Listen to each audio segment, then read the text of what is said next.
मैं big boss के लिए ऐसी चीजें एक्सपोज करने वाला हूँ जो चीजें कभी मेरे साइड से टेलीविजन पे दिखाई नहीं गई। यूके रेस्टोरेंट राइटर ने थोड़ी देर पहले अपने चैनल पे एक वीडियो अपलोड किया जिसमें बिग बॉस को फुल्ली एक्सपोज कर दिया।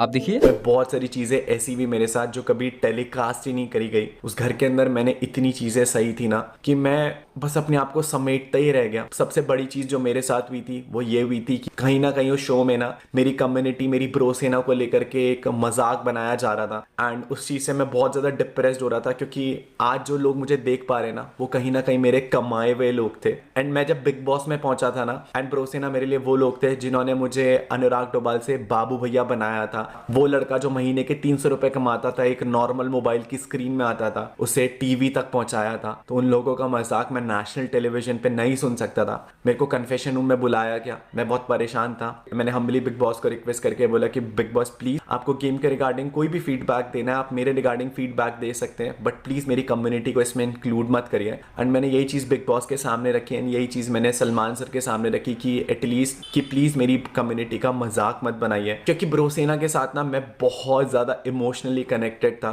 एंड मैंने हमेशा से सुना था कि बिग बॉस एक ऐसा घर है जहां पर आप अपनी इमोशंस एक्सप्रेस कर सकते हैं, अपनी बातें एक्सप्रेस कर सकते हैं। बट मुझे ये नहीं पता था कि अपनी बातें और अपने इमोशंस एक्सप्रेस करना आपको इतना भारी पड़ सकता था कि सलमान सर जो शो के होस्ट थे उन्होंने मेरे से बात करने के लिए सीधा मना कर दिया था कि मैं इस लड़के से बात नहीं करूंगा। मैं आपको बता भी नहीं सकता हूँ कितना अकेला फील होता है जब पूरे घर वाले आपके खिलाफ होते हैं, शो आपके खिलाफ होता है, बिग बॉस आपके खिलाफ होते हैं एंड सलमान सर आपके खिलाफ होते हैं। अगर आप ऐसे शो में हो जहां पर आपका बाहरी दुनिया से कोई संपर्क नहीं है, आप किसी से बात नहीं कर सकते हैं एंड आपको शो के होस्ट के द्वारा ये बातें जब बोल दी जाती हैं कि मैं आपसे बात नहीं करूंगा, बहुत अकेला फील हुआ उस दिन। मैंने कहा यार मैंने ऐसा क्या ही कर दिया।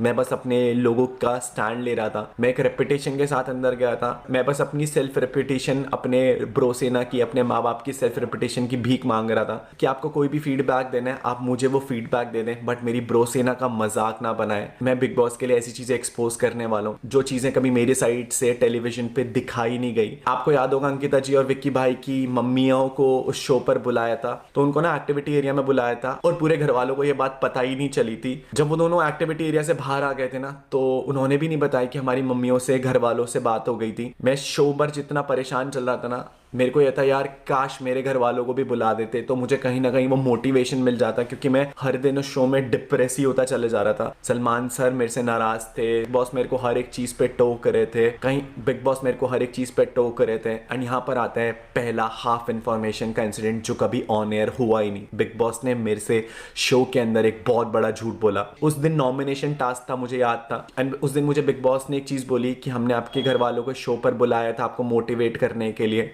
कि ब्रो सेना को शो पर बुलाया था, बट वो आई नहीं। ब्रो सेना जानती है कि एक स्टोरी पर हम लोगों ने शहर जाम करे, पूरे भारत में हम लोगों ने एक स्टोरी पर लाख लाख लोग बुलाए। तो मैं बहुत ज्यादा शॉक था कि यार ब्रो सेना क्यों नहीं मेरे से मिलने आई। उससे ज्यादा शॉकिंग बात मेरे लिए ये थी कि मेरे माँ बाप मेरे से क्यों नहीं मिलने आए। पता है अगर आपके खिलाफ पूरी दुनिया भी हो जाए ना तो आपके माँ बाप एक ऐसे लोग हैं जो आपका साथ कभी नहीं छोड़ेंगे। मुझे जब हाफ इन्फॉर्मेशन मिली तो मुझे तो यही लग रहा था कि यार मैंने बहुत गलत काम कर दिया उस शो में एंड मैं बहुत ज्यादा डिप्रेस हो गया था ये चीज सुन करके। जैसे वो नॉमिनेशन का टास्क खत्म हुआ, मैं बाथरूम में जाकर के 2-2.5 घंटा रोता रहा, पानी का टैप चला करके ताकि माइक पे आवाज ना जाए, किसी को पता ना चले कि मैं घर के अंदर रो रहा हूँ। लेकिन असली सच्चाई तो ये थी कि बिग बॉस ने मेरे घर वालों को कभी कांटेक्ट करा ही नहीं था मेरे से मिलने के लिए। उन्होंने मेरे घर वालों को ये बोला था कि आप सलमान खान से ये क्वेश्चन करो कि आप अनुराग को क्यों टारगेट कर रहे हो, एंड ब्रो सेना के कुछ मेंबर लेकर के आओ और आप उनसे क्वेश्चन सलमान सर से कराओ कि आप अनुराग को क्यों टारगेट करवा रहे हो। एंड मेरे भाई कलम ने ना बिग बॉस की टीम से पूछा भी था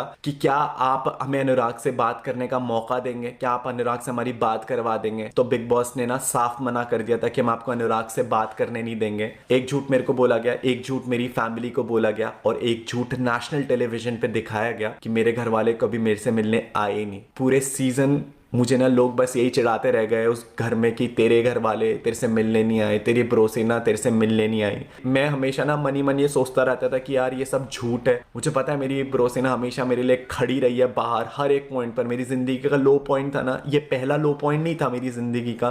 ब्रो सेना ने हमेशा मेरा एक स्टैंड लिया है, हमेशा खड़ी रही है, हमेशा लोगों ने मुझे इतना प्यार दिया है, इतना उठाया है। जब भी मैं किसी डिप्रेसिंग या लो पॉइंट पर था ना, ब्रो सेना मेरे लिए, मेरे माँ बाप मेरे लिए खड़े रहे। तो मेरे दिमाग में बस यही चलता था यार कि वो ब्रो सेना जो एक स्टोरी पर लाखों की भीड़ लगा देती थी, आज वो नेशनल टेलीविजन पे मेरा सपोर्ट करने नहीं आए। बहुत ज़्यादा डिप्रेस हो गया था। रोज बाथरूम में जा करके रोता था ताकि दुनिया को ये ना देखे कि मैं बहुत कमज़ोर पड़ रहा हूँ। और इस हाफ इंफॉर्मेशन ने ना मुझे एक्चुअली डिप्रेशन में डाल दिया था। सब कुछ अच्छा चल रहा था जीवन में, बट आज एक ऐसे पॉइंट पर था कि ना ही मेरे माँ बाप मेरे से मिलने आए। ऐसा लग रहा था कि बस दुनिया में ना अकेला पड़ चुका हूँ। इसके बाद ना मैं हिम्मत हार चुका था सच्ची में, एंड मैंने वॉलंटरी एग्जिट लेने का डिसाइड करा, जहाँ पर मैं अपनी मेहनत के 2 करोड़ रुपए देकर के उस शो से बाहर निकलना चाहता था, केवल ये सोच करके कि क्या मेरे माँ बाप अच्छे तो होंगे। इसके बाद ना मैं बहुत टूट चुका था यार, एंड मैंने वॉलंटरी एग्जिट लेने का फैसला करा। मैंने अपनी ज़िंदगी के जो 2 करोड़ रुपए कमाए थे ना, जितनी कमाई थी, सब दांव पे लगाने के लिए मैंने एक चीज़ बोली कि बिग बॉस मुझे बस घर भेज दो। भाड़ में गए शो। मेरे लिए मेरे माँ बाप इंपॉर्टेंट है, मेरे लिए मेरी रेपुटेशन और मेरी ब्रो सेना इंपॉर्टेंट है, उनकी इज्जत इंपॉर्टेंट है, क्योंकि उन लोगों ने मुझे बाबू भैया बनाया था, इस शो ने नहीं।